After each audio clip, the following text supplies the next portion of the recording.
Welcome to PMPA's Final Cut of the Week, where we share important information you may have missed while you were making essential parts.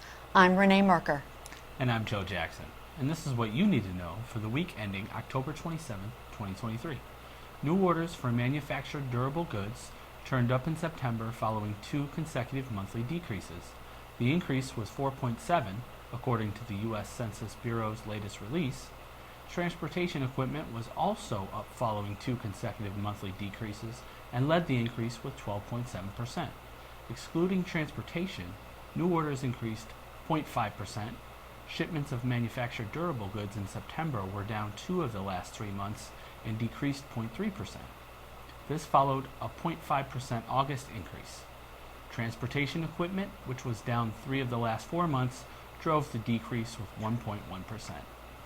In August, U.S. cutting tool purchases increased 16.2% from July 2023, almost tracking lockstep with our own August Business Trends index of 16%. Cutting tool sales were up 4% over August of 2022. According to USCTI President Jeff Major, quote, "The industry has seen some softening in recent months, but the overall cutting tool market remains positive," unquote. Our take? There is an interesting correlation between our business trends and cutting tool index. Cutting tool sales remaining positive is a good sign for our industry. Even though some of this is related to cost increases, demand for cutting tools is still positive. As we reach out to communities through our Precision Path program, we are noticing that employees are looking for quality careers and employers that value their growth. Being underemployed is a real thing. Just because someone has a job doesn't mean it meets their skill set or is at a place where they can advance. Unemployment claims went up 10,000 as of last week, which means more people are looking for jobs. Our shops can take advantage of the opportunities available for potential employees by highlighting strengths, advancement tracks, and what sets our industry apart. We can help you get the message out by providing interactive brochures for students and parents. PMPA members can contact Veronica at vdurden@pmpa.org for more info.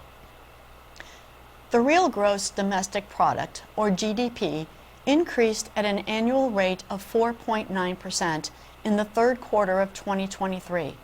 In the second quarter, real GDP increased 2.1%. This latest report from the Bureau of Economic Analysis is an advance estimate, so revisions may be expected.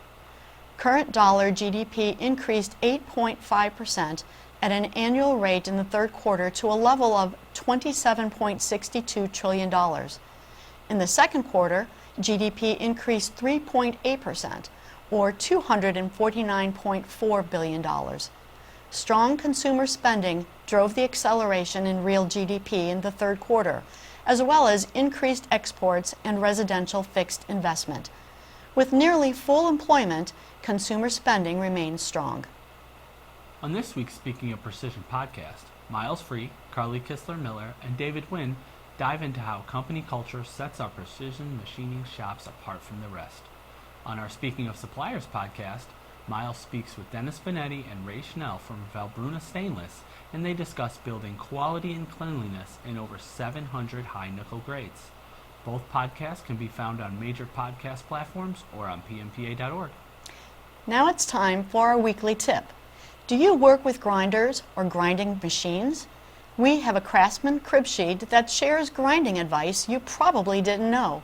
For some reasons why you shouldn't use gloves when working with grinders, go to pmpa.org's Knowledge Centers or Final Cut of the Week. And that's our take on what you need to know for the week ending October 27, 2023. For additional information and links about any of the topics discussed today, go to pmpa.org and click on Final Cut of the Week. Thanks for checking in. We'll see you next Friday.